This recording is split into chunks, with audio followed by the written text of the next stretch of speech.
Made it to the morning.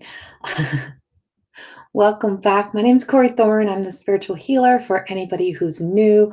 Many other things, but we use the title the spiritual healer. I do many other works. Um, but these morning sessions that I'm doing is an introduction to my new deck of oracle cards that we hope to be starting pre-sales in March. It's the Everyday Goddess Oracle, learning a little bit more about being able to celebrate the wins and be able to share the positive that comes from the growth and moving beyond our shadow when we do the deep dive into shadow work, and to be able to still see the beauty within. So if you're new, welcome. And if you're following every week, then we are on card number 20 today, working our way through. So we're not quite to midpoint. There's 45 cards in the deck. Hello, hello, hello. I'm just trying to bring up on my phone so I can see both. Thank you, Rhonda. Good morning, Lisa and Tracy and Rhonda. Good morning. And to anyone else that's following, I know there's always people who are following that don't comment, and that's wonderful. That's fine too, as long as people are still following in. Sorry, I just want to bring it up on my phone so that I can see it as well. So I can see the comments. Thank you, Tracy. I took this morning and took some me time. I actually spent some time in deep contemplation and contemplating the journey that I have been on in the past few weeks, and in through understanding, I always say no matter what's happening within me or to my life, or to my life, or to the people in my life, I always take some time and just really truly get really honest with myself of what is happening within me, what I'm allowing to happen within me. So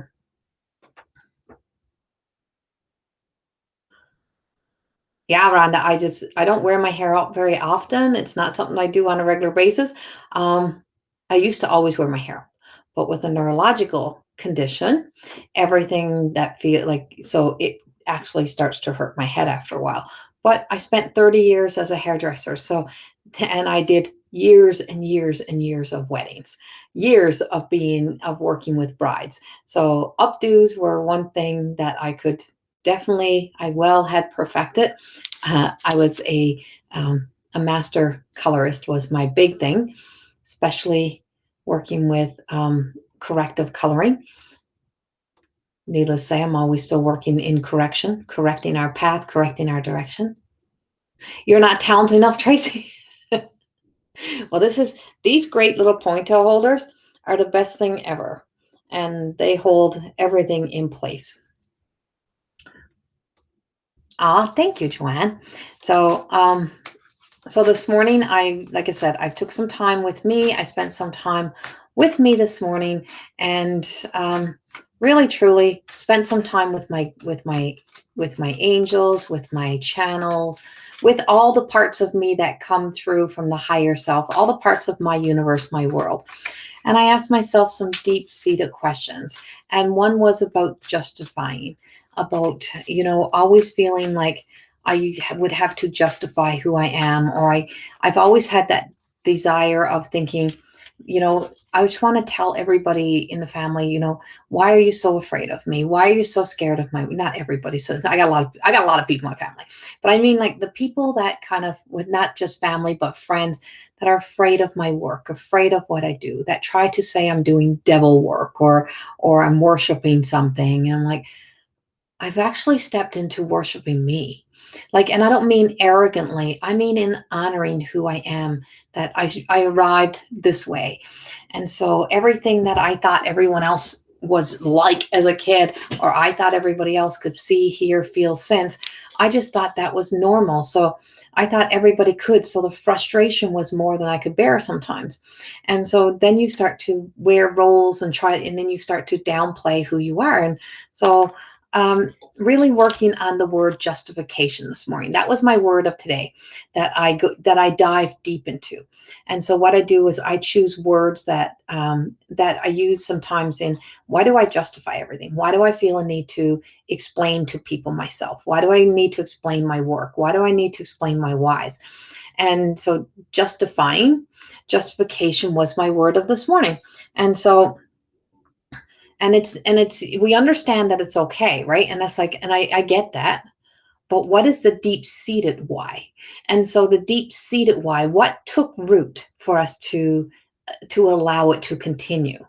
And that's where I explore. So I go deeper than the words, and it goes with being a writer. It goes with in writing my book. The way home to me was not just taking my words and say that it's, just we just accept. And I teach all this because we teach on the level of where we have to be. But for my own personal journey is to go deeper. So words have meaning that the dictionary says, and then I always say the dictionary lies. That's the dictionary lies to you. The dictionary is always lying. I write that in More Than Existing so many times. The dictionary lied about joy and happiness. So it's the one thing of like, you create your own happiness, you create your own joy, and you can tell yourself, but that becomes automatic.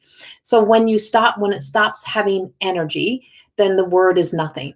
So they just mean nothing. So when you just keep talking about justifying and it really has no energy behind it that's powered from love, and or it's being powered from a negative of wanting to kind of put a negative spin on it. It's like, F that, I'm taking my life back and I'm doing whatever I want.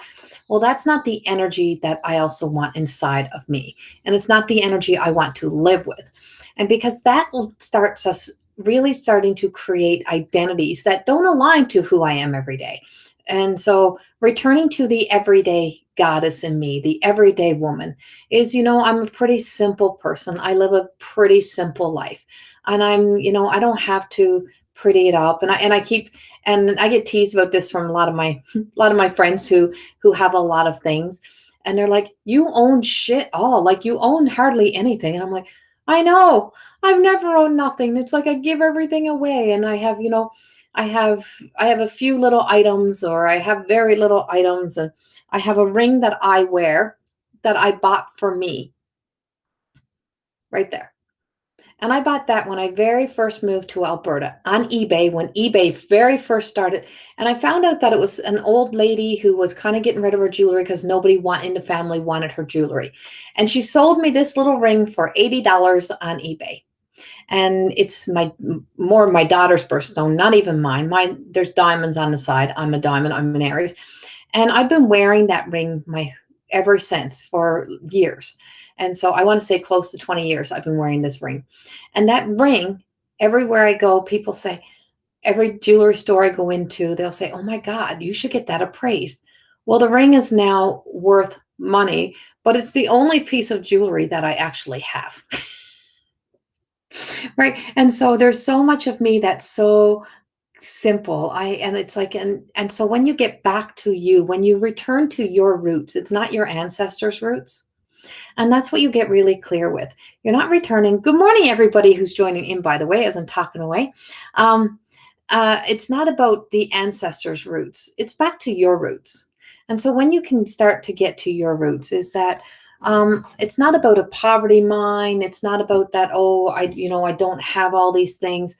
I don't need the material world to fill me full of happiness. I don't need a big pile of collection things around. I don't need to collect the past. I don't need to hold on to things. I find statement pieces that have value and worth to me. And those are the things that really, truly matter to me, is what really, truly is a part of how I would describe me.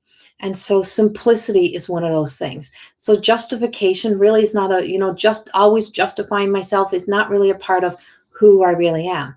That came from the shadow. That came from the tax. That came from the judgment. That came from the other parts, the whispers that you hear through other people's mouths of other people speaking about you and saying, well, they're just scared of you. They're just afraid of you. They don't know. And so all those things, why would someone be afraid of me? And then you just get back to when you get back to you, you get back to the simplicity of you. So the everyday goddess oracles is to be able to see your beauty, to be able to see your light, to be able, no matter what people say about you, no matter who else builds your reputation, your identity, tells you who you are, create stories about you to cover up their fears and insecurities. No matter how much of that happens in your world, no matter how many people stop following you, start blocking you, deleting you, it's like there's still so much light in there that you don't need to go play in the shadow. You don't need to go play back into the darkness of you. And you don't need to travel all the way into the ancestry to find you. You really don't. And so when it's nice to know our ancestry, it's nice to honor it, but you're not identified fully by that. That's how we get identified by conditioning, right? It's like, well, that's the kind of people we are. Well, what kind of people are we? Can you tell me what kind of people we are? Or that's the kind of person she is. That's the kind of people she hangs out with. What kind of people are you speaking about? So when yesterday I spoke about churches and I spoke about, we all have the church, the place where you congregate, where you meet the people that align to you, that you feel like you're at home and it's healthy and it's whole and you can let yourself be you, then that's your church and you create that. And so it's an environment, a place where you can speak your truth, you can feel the love, you can let go, you can cry, you can do whatever. And that's where you find that place where you belong. And so it's the same thing. And you are your own church. It's like you are the church. You're that temple. And you have to honor that temple by truly getting that strong foundation and creating that strong foundation. So today, as we look at my oracle cards, and we're not using somebody else's oracle cards, I've been promoting everyone else's oracle cards for a very long time. And so I'm promoting my own work. I'm actually celebrating me a little bit. Plus, also not wanting people to leave feeling like they're not getting nothing for them. These cards are a little bit for everybody who comes in. Yesterday evening, I did some mediumship work. I pulled in my whole work, and I felt so in love with my live last night. So if you have not watched my live last night, I actually felt like I was really, truly coming back to me. I stopped my lives, my mediumship, my live. I always say, when it feels like it becomes a job again, or it becomes work, or I feel like I'm being compared to other people, I stop, because this doesn't define me, and this doesn't make me who I am. So when it feels like you're doing it just because you have to do it, I have to step back and really recharge and reassess my life. Last night's live, all the lives that I've been doing with these cards, really feels like me. I feel like me. And today I actually feel more like me than I have felt like me in a very long time. Yes, Tracy, go watch it. And so it's, I know I'm good at my work. I know, and it's because I listen very well to the channel, to God. A mystic, what a mystic is a mystic is someone who communicates with God. And so I communicate with that energy so easily, but I've been doing it since I was a little girl. It's not work. It's effortless. And it's so I don't have to define or find a definition or fight or argue over who or what God is. My relationship with God is very personal. And so this card today is card number 20, and it's attachment. And this is the beautiful Beatrice. And when we named her, so when I named this card, or when I actually created her, when I drew this card out, I drew it while one of my sister-in-laws was speaking to me out on the deck. Her and I were sitting in the sun, absorbing sun, and she was telling me how she always wanted long hair. And I don't know, Brenda, if you're in here, but and so as I was drawing, I drew it as a wish card. It was kind of like the wish card. It was kind of like she wished she had long hair. She has short hair. She's always wanted it. And so when she was here one night, we had this wig, and we put this wig on, and she's like, "Oh, I feel so uncomfortable." And I said, "Well, that's the joy of when you start to step into new energy, is you feel uncomfortable." She says, "It doesn't look like me. It's not supposed to look like you. When you're going through a change and you're becoming who you are supposed to be, it doesn't look like you." So when people say, "Oh, it doesn't look like you," or "You don't look like you used to look," well, thank you. I'm thankful that I don't, because I would like to think I'm evolving and I'm growing and I'm changing. And, I'm I'm very close to 50 now. So I'm really starting that big celebration to the journey to 50. And I realize that a lot of what's happening within me and around me is I'm evolving, I'm changing. I'm not who I was. To turn 50 is a big deal. And if I make it to 50, if God has a plan, another plan, and I have to return home before then so be it. But in the meantime, I'll start preparing for a future as if it's going to be here. And I'm celebrating 50. And so the attachment comes to when you really start to become attached to the past, attached to the old identities. And so you start to be able to, when you see glimpses of yourself, you really don't know. She's a blurred vision. And so when you see her and she's got many faces, many roles, when she looks at herself, she's very blurred because, the lines of the borders or the boundaries and the lines that we cross, when we have those blurred laws and rules and those codes of ethics and the things that we use, and it's like when we're not sure and we stay so attached to, or we stay so attached to one dream, stay one attached to just, this is the only way my life is going to look. Well, my life looks nothing like what I had even thought it would look like. My life, I thought, was going to be just day after day after day of readings.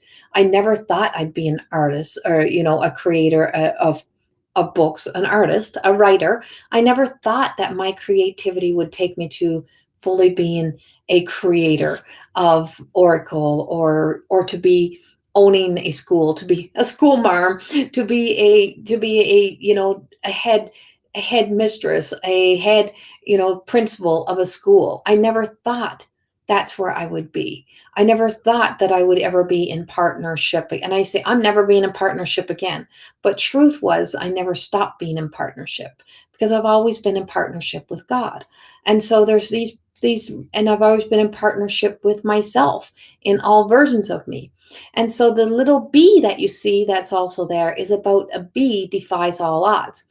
And so when I drew the card, I didn't want to name it by my sister-in-law's name, but I wanted to include the bee. So I named the card Beatrice.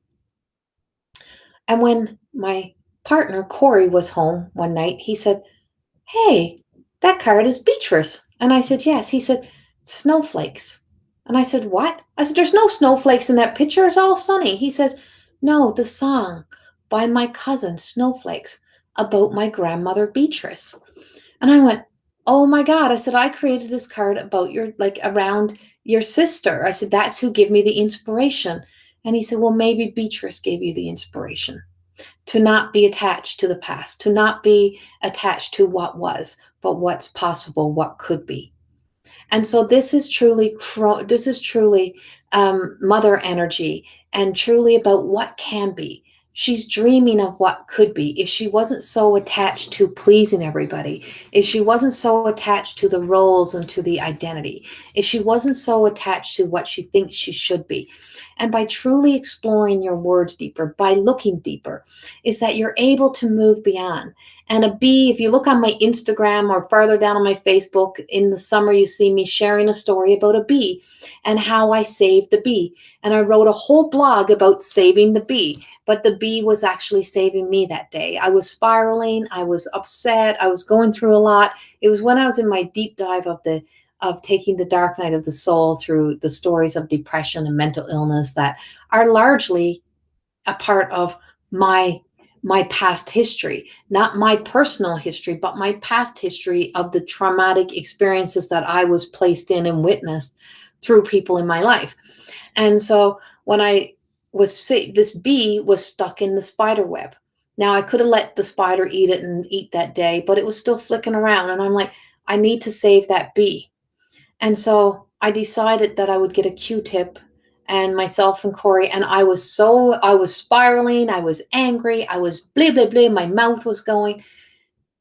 And he's like, save the freaking bee, get a Q-tip, save the bee, wipe off its wings. So I'm cleaning off its wings and I'm talking through the bee. And I said, through the eyes of the bee, I seen me. It may be too fat to fly because it has those little tiny wings, and that it should not be able to fly. It should not be able to do the things that it does, but it can. and it's magic, it's miracles. And I'm like, yeah, maybe I shouldn't, maybe I don't look like, your typical person that should do this work. Maybe I don't have the degrees. Maybe I don't. But that doesn't make me unqualified to do what I do. That doesn't mean that I'm not entitled to be the healer. Who decides that who gets to speak to God and to Mother Mary? We all have that ability. And so I was just always the one who just defied the odds.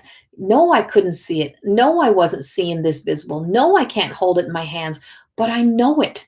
And I know it's true. So my faith. So the attachment to fear can be the most crippling thing that you have. The attachment to wanting to be wanted, to be needed, to be somebody can be your biggest downfall. And the more that you create a business and a life out of all about, having to make sure that everybody is filling your cup with making sure that they're honoring you, making sure they're like oozing over you, those things can ultimately be taking so much more away from you. So when I step away and I allow myself to just be me, that little girl who was quietly playing with the string is the same little girl who shows up to save a bee. I live in such awe and I get so excited about the little things. To see a golden dragonfly, and I have a whole yard of golden dragonflies. Spent hours, but what it does, it makes me go silent. It makes me really truly get in there, get in to be one with God. To be one with God don't mean you got to go sit in a church and get on your knees and let your knees blister and spend hours or learn to speak tongues. It's about getting one with nature. It's about getting one with something that takes you from away from your own misery, away from yourself, and just puts the focus into caring and nurturing for something that, really it's never going to say thank you to you. But the thank you is the whole world. The thank you is everything. Hey, look, it says Corey Thorne, the spiritual healer, says hello. That must be Lisa. Hello, my friend. Hello, everybody else who's joining in as well. And so, and so in comes this, so in those moments, and so that beautiful picture, if you look close enough at her, if you look at her dress and the way her arm is shaped, she's a heart. She's a healing heart.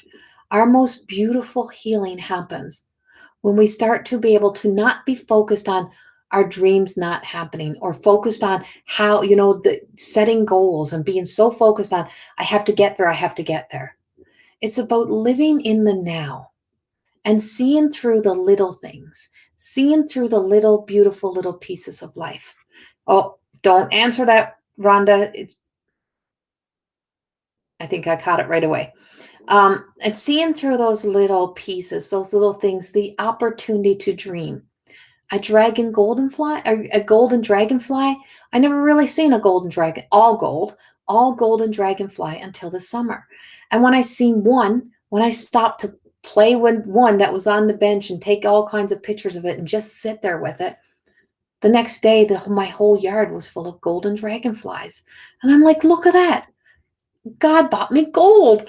And now I got something else to play with. Our childlike mind, our curiosity, taking off it, nothing is blurred.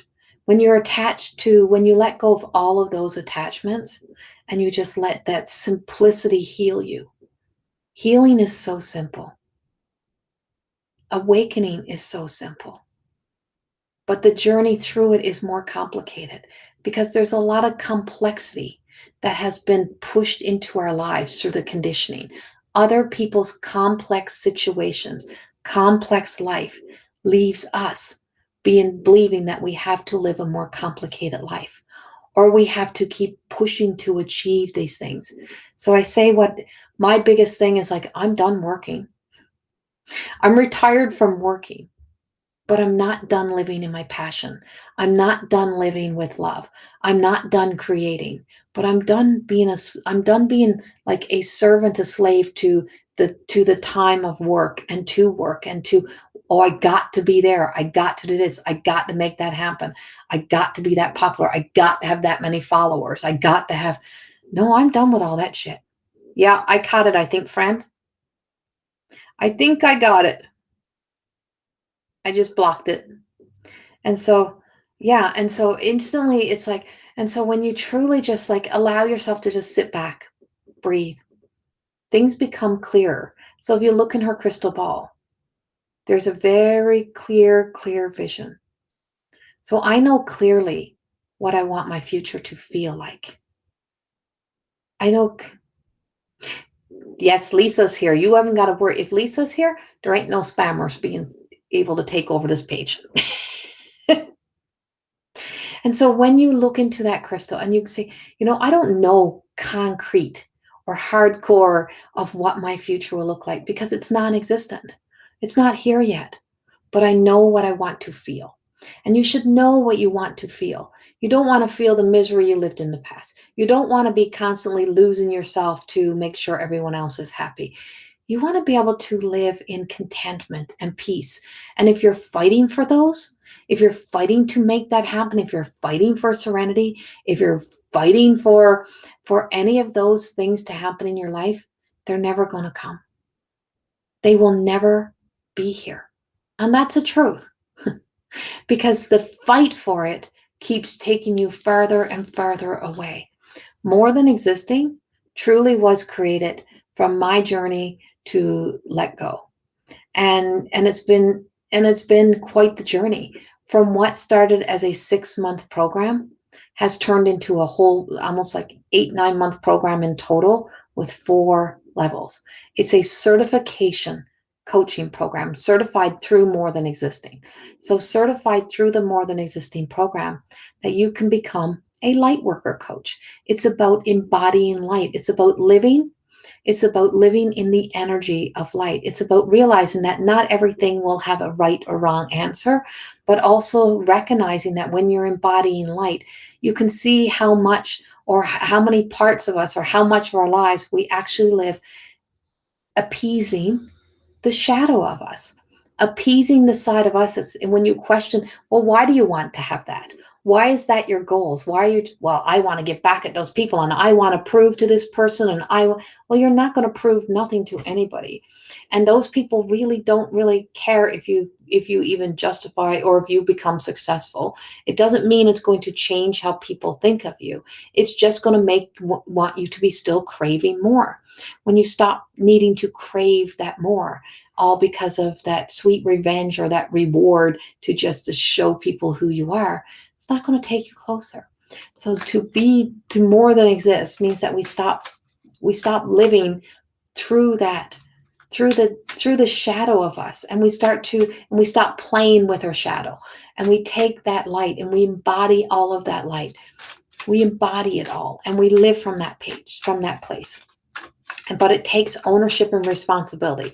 The life that is happening within us today is what we are allowing. The deep dive is to look at your words, look at your whys, look at why you're constantly trying to fix somebody, look at why you're constantly trying to be enough, look at why you keep feeling like even if you're tired, oh, I got to be there, I got to do that. No, we got to do shit. There's some things we got to do.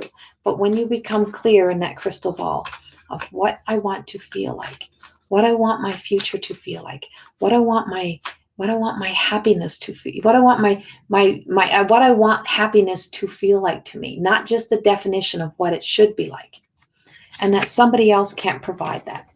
And so validation for that is actually it's not new creation, it's actually the whole creation of More Than Existing, which is the diamond effect of it.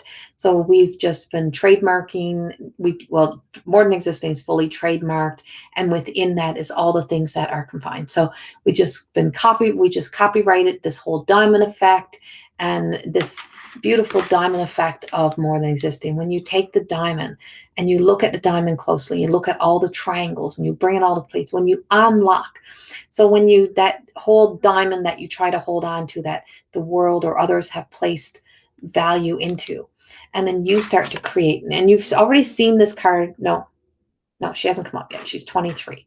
So if you've been watching some of my lives, you would have seen this card. And so this card seems like it can be a little bit confusing for, hey, Oh, here it is. And so it seems like it can be a little bit confusing for people. And if you see like they look differently here than they're looking on the screen, it's because they're still beta testing. And so we've changed, they've been changing and evolving. And so she's become so much more beautiful, but she's trying to load. But she's also a little bit stubborn. She's a little bit shy too, by the way, even though she looks like and so sometimes it's like that shyness, that reservedness of us is not always.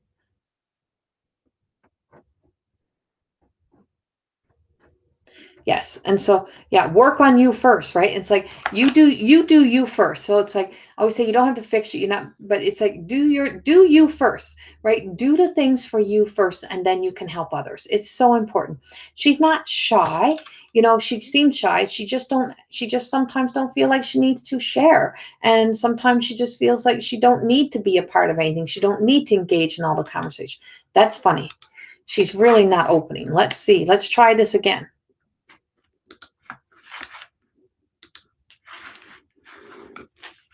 Oh, look at that.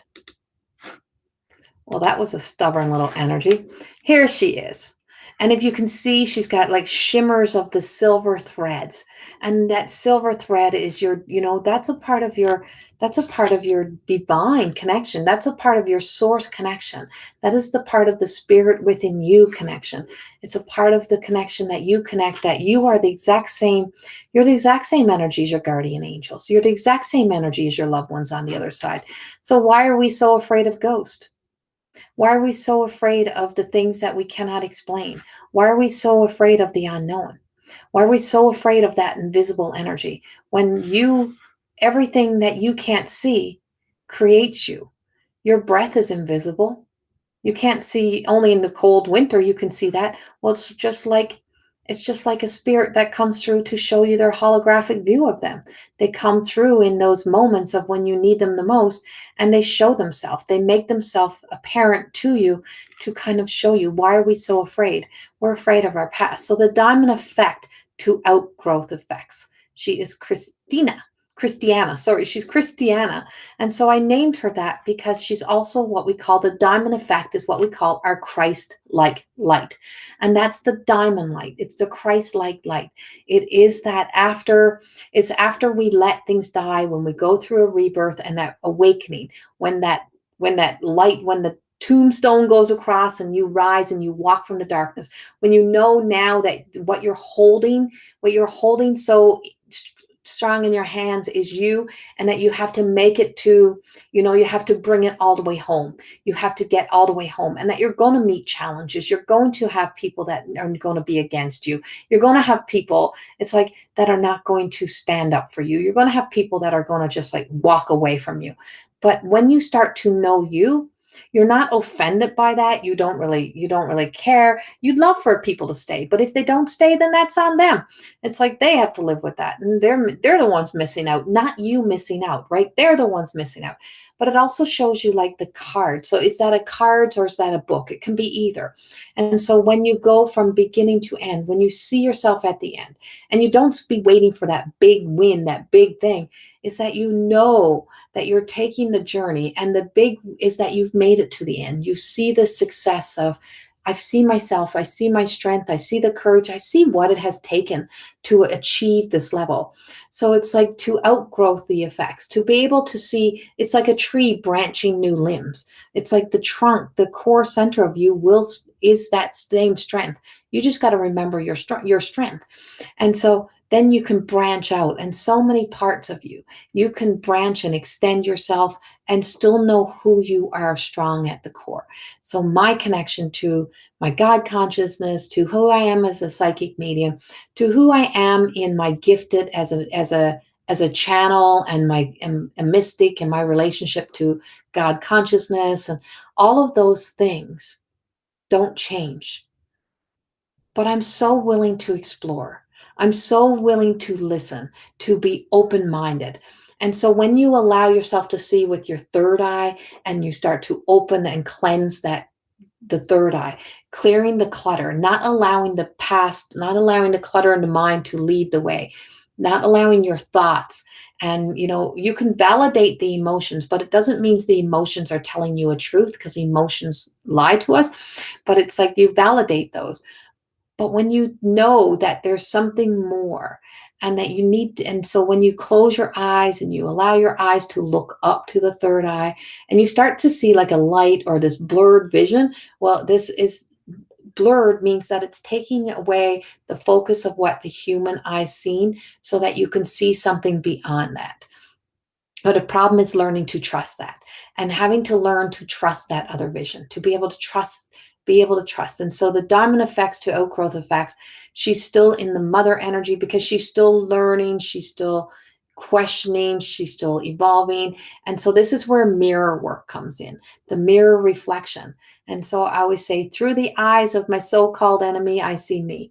So when you look in the mirror and you can learn to see beyond the reflection of what you've been told or what you've heard. So if somebody always said to you, boy, you're such big boned, you're so husky size, or you're so big, or you're so fat, or you got all this weight on, and you believe it to be true, or you were always big and you believe that to be true. So then every time you look in the mirror, all you see is what you had been told, because the eyes will play tricks. So you will see that, because that vision, the reflection goes in and then attaches to a memory and an emotion. And that's what you see. You see the memory. You see the memory of the words of being in that experience where the person was telling you that. And you believe that to be true. So then without that, and you let the reflection reflect to the Christ-like, which is unconditional, unjudgmental, you look in and you see a possibility. Maybe I'm not what I think I'm seeing. Maybe my life is not what I think it is. Maybe that fear story, maybe that chaos, maybe that story I'm telling myself is not really a truth. And we realize how many places that we actually tell ourselves our little lies, right? We get caught in those little lies. And so our little white lies that we even tell ourselves becomes as true as the truth that we start to believe it to be true. And so then that mirror image is not really you. So the reflection of the Christ-like light, the diamond light that's looking back at her, is that she's unlocking to explore deeper than what her human eyes had seen. And she's willing to look a little bit deeper, be willing to look a little bit deeper, to be willing to question yourself on what you think you're seeing. So for a long time, the only way that I knew that I really was not a big person was the fact that I know the size jeans that I wear, and I can look at my daughter who wears pretty much the same size pants. We have a totally different shape, but that we wear like the same size pants, and she's slender and she's stunning and she's beautiful.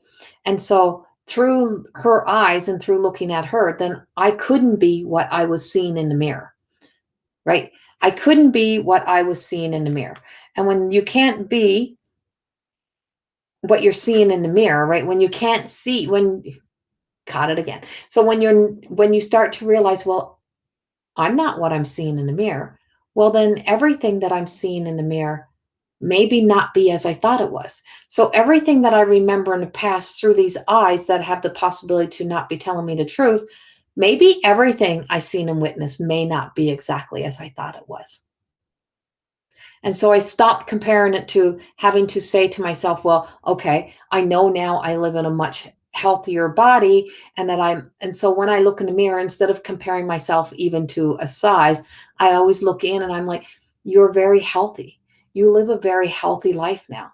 And everything about your life is much healthier than it was, say, 2, 3 years ago. You're healthier. So my third eye vision of health is much more expansive. I don't have to be defined even by the size or the weight of even my body. And so the outgrowth, the effects of me looking in through that Christ-like, that diamond-like, and being able to unlock it and to see triangles instead of a diamond, or triangles instead of a circle. Instead of seeing this and that, I now see a truth. So through unconditional love, I don't have to be defined and condition myself to believe that I'm good enough, or I'm worthy, or if I'm thin enough, that I'm right, or that I'm good enough. That as long as I am healthy. So my story is not about size, it's about health. And so what what do I need to do? How am I contributing to my healthy life? And so when I expanded it to a healthy life, when you start expanding it to a healthy life, then you start to explore, well, I was doing this that was very healthy. I was doing that was very healthy. What was I not doing? What was I not attending to? What was I not giving the most? What was I not providing the most healthiest of words, the most healthiest of thoughts? And when you start to change those, everything around the story that you told yourself, you start to realize how much we can actually tell ourselves little white lies that become like a magnetic snowball that then becomes one big lie. And we start to look like that. And we start to live that. And when you dissect it and you go deeper, the story changes.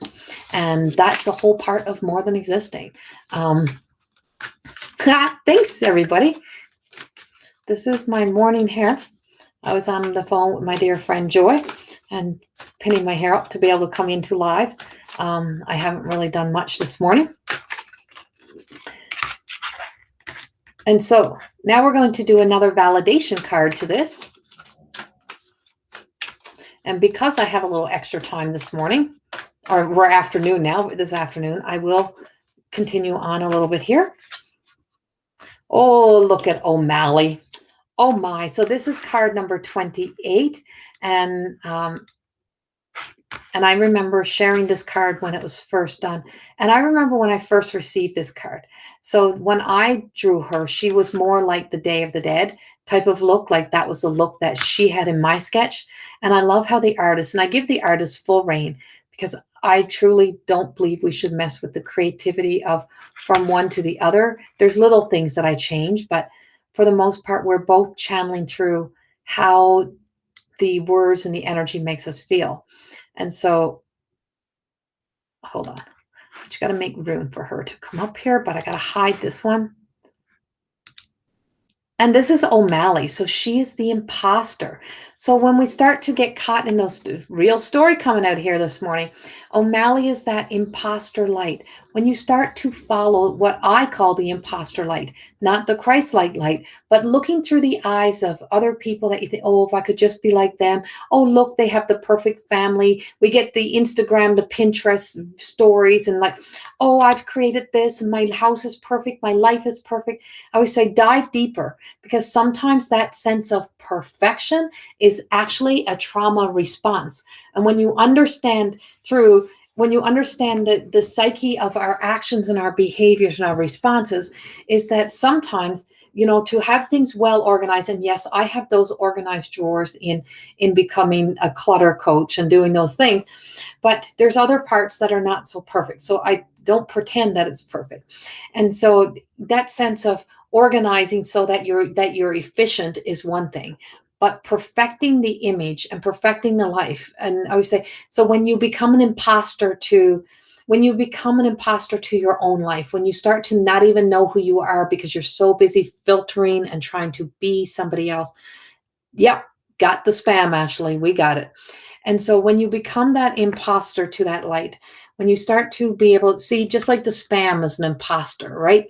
It's the hidden behind, trying to tell you they got something great for you. How many people through time would click on those links, go, oh my God, they're going to give me a free reading. There's something free. So I want to get in there. And so they jump in there into that spam, and then it's like it takes over your whole life. Well, that's kind of the imposter. When we let fear in, when we let insecurities take over, when we trying so hard to look like, even if we keep looking into the picture of who we used to be and we compare ourselves to who we used to be, well, that's an impossible feat. You can't be who you used to be. You can't look like who you used to be because you've changed, you've evolved. And so when we stop all of that, when we start to just be able to look back through that diamond effect, when we look back through that Christ-like light, the unconditional love, what if I was just fine the way I was? What was I trying to hide? What was I trying to perfect? And then anything that I make a choice to change is because I make a choice to just want to do this for me, to live my best life. And so when I'm living my best life, it's not the most prettiest or the most perfect life, it's the real life. And when you're living the real life, you stop spending so many hours trying to oh my God, that one piece of hair is out of place and I got to put that one piece of hair in place. Because what does that one piece of hair that's out of place really represent? And I write about this. Yes, you change every single morning, actually. You change every single day. So the skincare specialist in me.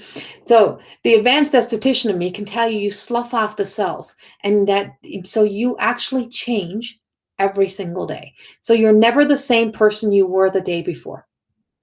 Never. Impossible. Every day is a new day. Every moment's because you were imprinted, you were impacted, you were influenced, you witnessed a whole nother day. So the next day you're not really the exact same person because your thoughts have changed, some of your beliefs may have changed overnight. You changed, there's things that have changed. You might even weigh a little bit more, or you might weigh a little bit less, who knows? But there's so many things that change so quickly in us. And so not being held tight to an identity. So in my newest book, The Way, I write about the hours that I watched people trying to cover up that crown. You know how your crown naturally parts. Well, people would want me to make sure their crown didn't show. So this is a part of you that is there for your life. It is there. You can't get rid of it. But it's like, oh, make sure my crown don't show. Well, your crown is going to freaking show. That crack in the back of your head, that crack in the back of your head is not really there. There is, you say, oh, I don't want people to see the hole in my head. And I would say, well, there's no hole in your head. See the difference in the story? Well, there is, there's a hole. And I said, no, your hair has parted.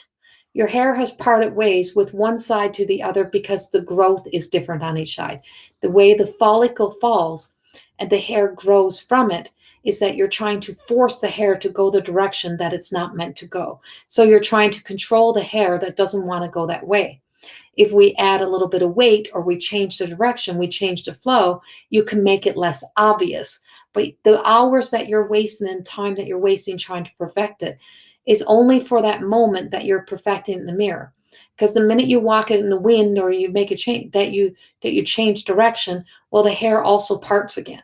So just because you can't see it, you believe it's covered. So all day long, you walk around totally fine that it's exposed, even though it is not, even though, even though because you believe that it is covered in, but it is exposed, but no, you're not asking, you don't care, you forgot about it. But in the moment that you're trying to cover it up, what is it you're really trying to cover? What are you really trying to hide? And what are you really trying to work through? The hair is not the hair is not the real issue. So when you start to think beyond what is my real issue with this spot in the back of my hair parting? What is it really that's really bothering me that I'm trying to perfect this? What is my original pain? What is my original source that allows me to be so obsessed? Because the obsessiveness is not where the problem is. And so your reward is temporary satisfaction. Temporarily, I'm satisfied that it is covered, and I'll let myself believe that all day. So my truth, but it's a lie, but I believe it to be true. But that's your reality all day. So I write about that in a book because I use visuals for comparison. And that's what oracle cards are. They are visuals, they are comparisons. It's so that you can truly see, right? And right,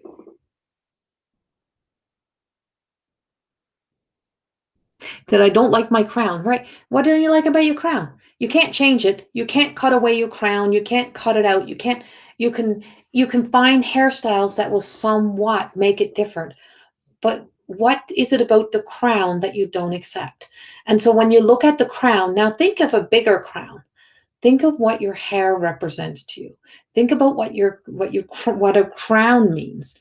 And when you start to look like that's how I live my whole life, by really looking at the crown, by really looking at those type of things. And I go deeper. I'm like, what is it that's really bothering me?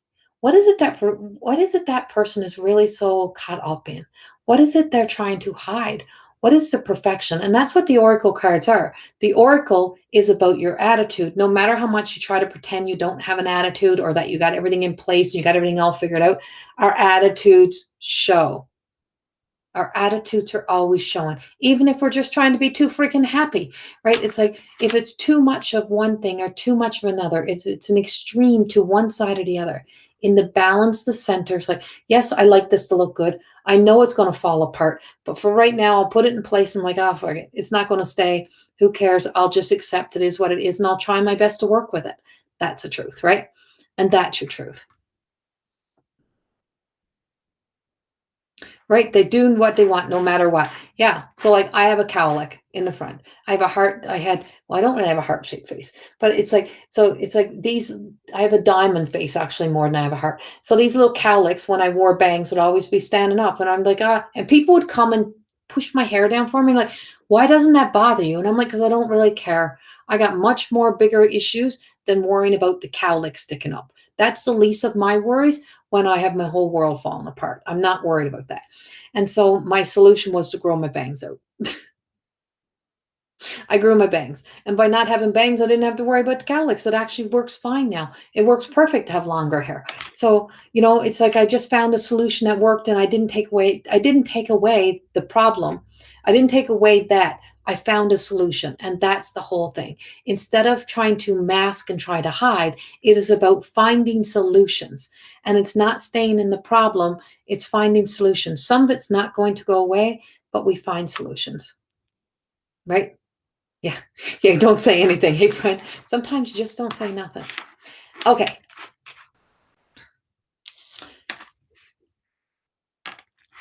Let's see. I'm just trying to get these cards down.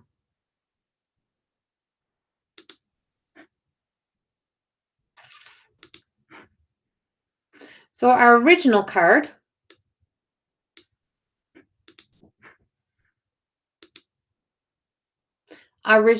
was attachments. So when you're thinking about your day, you think about your life, where, how many stories, how many things in our lives are we attached to that don't align to our highest good, including people? Who do we keep, how many people do we keep trying to fit into our lives because they were either lifelong friends or their family, and because they're this and that in your life, and that we're not willing to kind of let go of, but is not serve us well? And don't mean you have to stop being friends. Is that there's different levels of friendship, and you can have acquaintances and not have to make them your best friend. Not everybody has to be the best of the best in your life. Not everybody has to know everything about you. That you can have levels of, you can place levels into family, into, you can go to a dinner and not, oh, I don't talk to that person, because we're grown as adults. So it's not that you show dignity to people and you have dignity for people. You don't have to dish people and cancel people out and block people. Is that you can have levels of, when I'm there, I'll be very I'll have dignity for them. If they've done things that you don't have to respect them, but you can still have dignity, you can still be nice to them, you can still say hello, good, how are you? But you don't have to engage in conversations and tell them your life. And you also don't have to have a false conversation. You can just say hello and then just walk away. You can sit on another end of the table. But we don't want to act like we're two, and we don't want to act like those groupy little clusters of like that cliquish little clans that you have to be a certain person to be in. And if you're not, and if you do something to piss off one, then everybody in the clan better be blocking you and deleting you. We don't have to be that. But we understand that even in friendship, that we don't have to be attached to the identity of a best friend, but friendship with with different levels of what people mean to you, and also everything that you become attached to. Where are we, what story am I attached to? What do I keep telling myself that I'm starting to realize is not true, but I don't want to let go of? We also don't have to be attached to our ancestor stories, because everything that the ancestors did and lived in was a part of a cluster.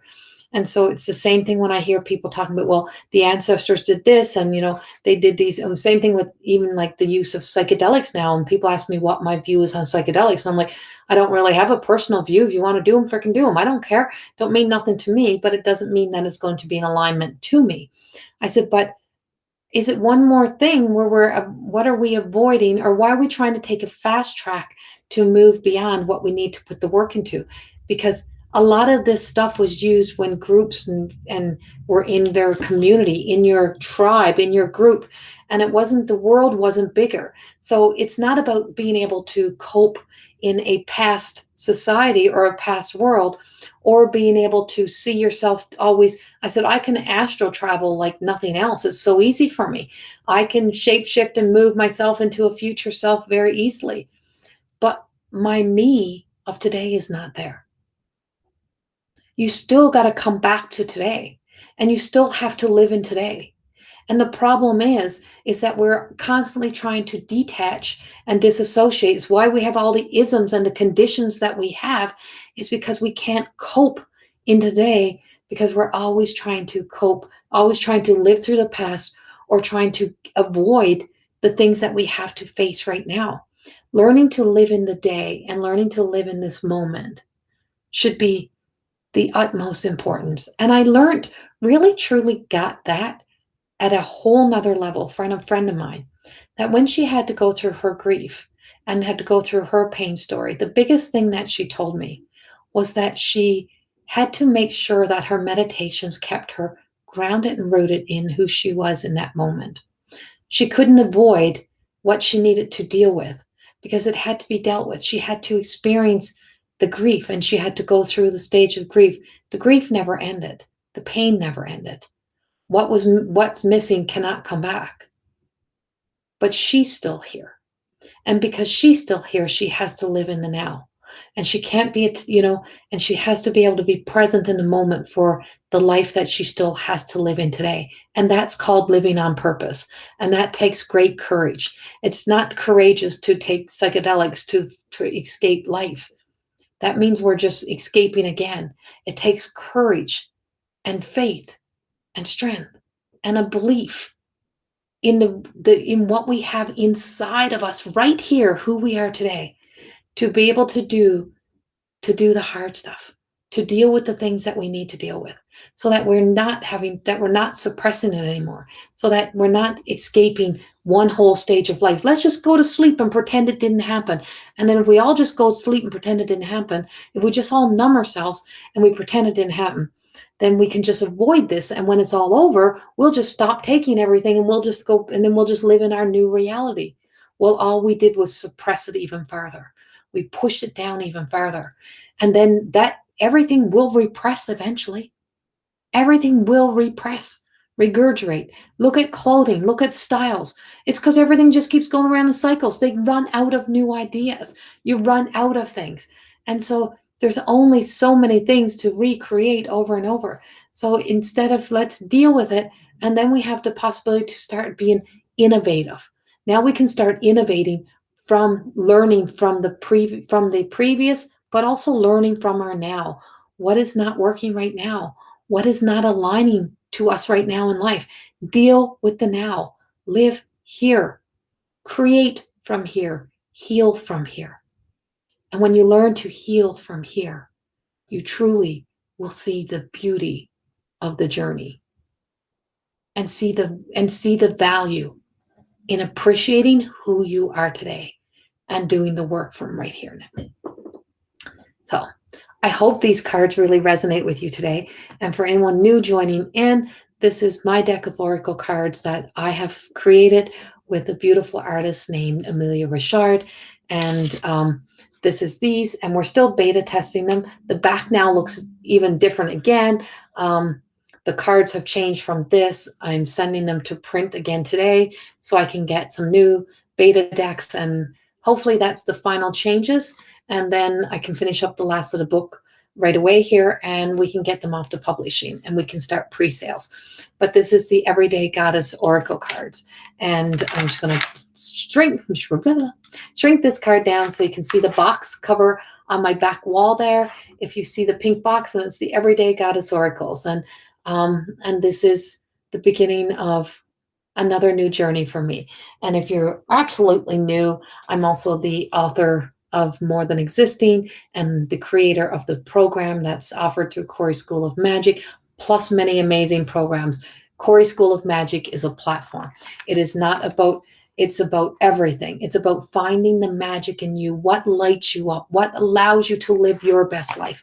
And I'm not the only teacher. I'm not the only person. I love to share my platform. I love to share my space. And I truly believe that if you're operating a healing business or work from a place of competition, dive a little bit deeper in why you're looking at people as competition in your life, and to know that we are here to coexist, to work together, and to be able to help each other grow. And so I will be back here. I got another 20, what have I got left? 25 days of every single morning doing these cards and being in here to share this work with you, to share the journey, that everything don't happen overnight, that it happens by staying present and remembering your childhood dream. I start drawing these when I was a little girl. And now as I'm turning almost 50, is that my hope, my dream is that on my 50th birthday, we actually launch the selling of these deck of cards. That's my hope. I can't promise it, but that's the hope. So that the childhood dream that I didn't know was a dream, that I was to do more and more goddess work. So thank you all for being here. And I'll be back again tomorrow. I so appreciate the love, the support, and for all that are joining all over the world now. This has gone international, the business, the school. I'm so appreciative. Thank you all. I love you dearly, and I will see you all tomorrow. Bye bye.